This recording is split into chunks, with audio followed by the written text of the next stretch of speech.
Let me ask you a question, and I want you to be brutally honest with yourself. If you lived under a brutal, genocidal regime, would you be the hero? Would you be the one to stand up, to fight back, to risk everything you have for what's right? Or would you just keep your head down, follow the rules, and do whatever it takes to protect your own small, cozy life? This isn't a comfortable question, and it's the exact question that Hoyoverse forces us to ask with their most brilliant, most complex, and most human villain to date. A character I absolutely unequivocally hate.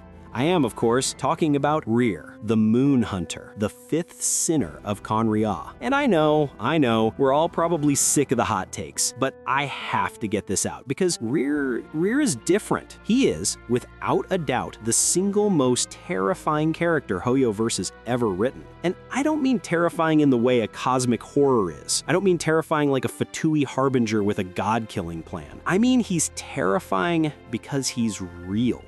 Genshin Impact is a game filled with villains. We're used to them. We've fought gods, monsters, and fanatics. We've faced characters who have done truly deplorable things. Let's be honest, Rear isn't the first person we've met who has killed innocents. Not by a long shot. But think about the evil we usually see. Think about Rhyndaughtr or Gold. She unleashed an alchemical plague on an entire nation, creating monsters that still roam the world. The sheer scale of her atrocities is almost certainly higher than Rear's. Think about Sertology and the other sinners. We're dealing with world-ending threats, with forbidden knowledge, with cosmic-level crimes. Even the Harbingers, the ones we're meant to understand, operate on this grand, almost theatrical level. Signora's tragic past, Child's love for his family, it's all wrapped up in this larger-than-life anime fantasy package. Their evil it's fantastical, it's abstract, it's Genshin evil. It's wrong, of course, but it's removed from our reality. Rear is not. Rear is the man who clocks in, sits at his desk, and signs off on an ethnic cleansing. That's the difference. That's what makes him so hard to stomach. The things he does, his warped logic, his justifications, it's not fantasy, it's history. It's a direct reflection of the worst parts of our world. Hoyoverse did something brilliant and, frankly, deeply unsettling with the story of Rear and Thalindis. It would have been so easy for them to write a shallow, predictable tragedy. It could have been the classic love interest dies so I'm evil now revenge trope. But they didn't. Instead, they gave us something far more haunting. They gave us a story about how normal people with normal, perfectly reasonable goals become active participants in the subjugation of marginalized people under an unjust regime. Think about what Rear and Thalindis wanted. They didn't want to rule the world. They didn't want power or forbidden knowledge. They wanted a life, a peaceful, quiet life together. They wanted to be left alone. It's the most understandable, most human desire there is. And that desire, that innocent wish, is precisely what corrupts them. It becomes an excuse to keep their heads down, an excuse to make compromises, an excuse to ignore the crumbling world around them, to just focus on their own little pocket of peace, even as that peace is being built on the bones of others. We see them grappling with their flaws, their beliefs, their motivations. Neither one is just a love interest for the other. They are fully fledged, terribly human characters. And we watch as their relatable desire to just be happy twists into an inexcusably selfish need to protect their own bubble no matter the cost. It's uncomfortable. It makes you want to scream because we're watching two people actively choose to be blind.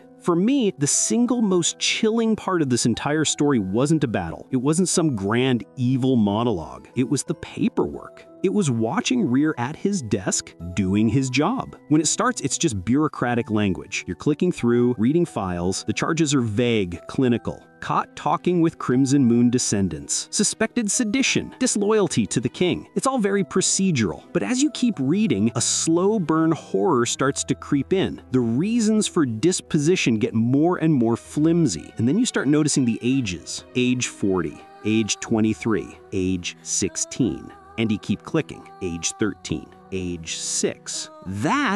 That is when it hits you. This isn't just beating the bad guys. This isn't a fantasy war. This is a purge. This is ethnic cleansing detailed on triplicate forms. Rear's job is to process the lists for concentration camps and executions, and the game makes you watch him do it. We see him start to choke on his words. We see him second-guess himself just for a moment. He knows it's wrong. He's not a psychopath. He's not a cackling monster who enjoys cruelty. He's a man who has convinced himself this is necessary. He's a man who is surprised suppressing his own heart, his own empathy, because he's been told it's for the greater good. And that right there is infinitely more terrifying than a monster.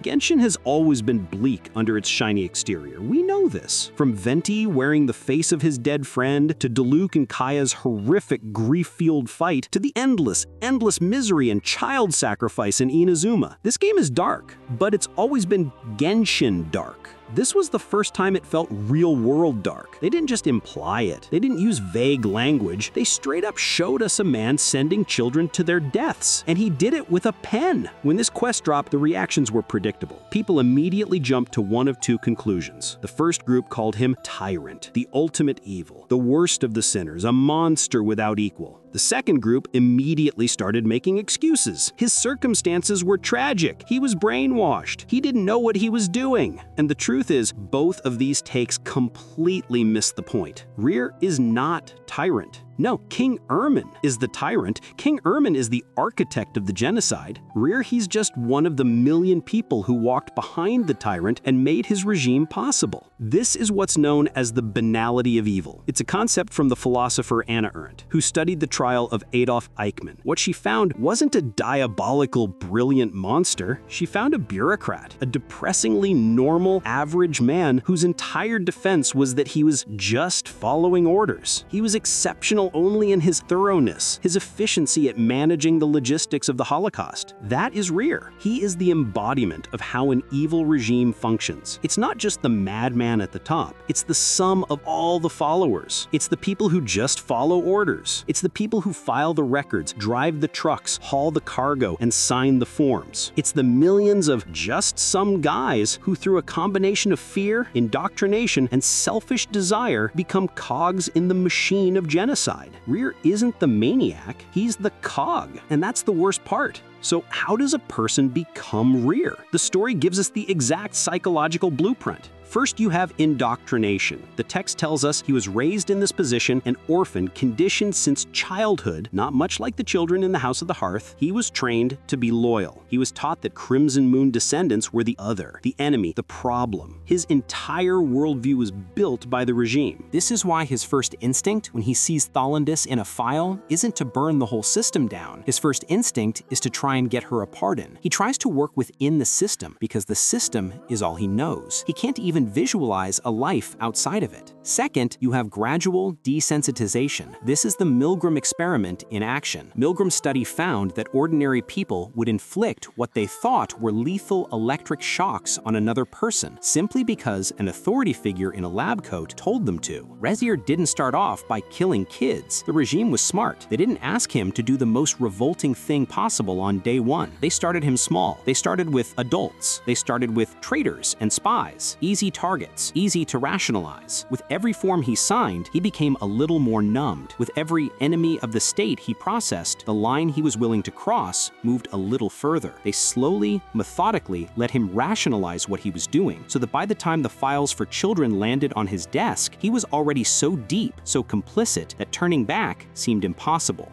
And finally, you have the selfish motive. I just want to be happy. I just want to live a peaceful life with Thalandis. That one simple human wish became the lever the regime used to ensure his compliance. Just do your job, Rezier. Don't ask questions. Keep your head down and you can go home to her. You can have your happy life. Just sign the papers. He wasn't a monster. He was a coward, and his cowardice was weaponized. This is why Rezier is so effective. This is why he makes us so uncomfortable. When we see Rheindotter, we can all comfortably say, I would never do that. I would never create alchemical monsters and destroy a country. It's easy to have the moral high ground against a fantasy supervillain. But Rezier is a discomfiting mirror held up to our faces. It's very easy to sit here in our safe world and claim we would have the moral high ground. We all want to believe we would be the hero. We would join the resistance. We would fight back. We would never be him. But would we? History, time and time again, has shown that most people don't. Most people, when faced with an oppressive regime, don't become heroes. They turn a blind eye. They make excuses. They become cogs. They focus on their own families, their own survival, their own small happiness, and they let the atrocities happen because stopping them is too hard, too dangerous. We hate Rezier because we know, deep down, just how easily he could have been us. He's not the sinner in the grand, mythical way. He's the sinner in the most common, grounded, and human way possible. He's human in the worst way possible. Hoyover's knocked it out of the park with his writing. They gave us a character who isn't just evil, but who represents the mechanism of evil. He is a haunting, powerful reminder that the greatest atrocities in history were not committed by one single monster. They were committed by millions of ordinary people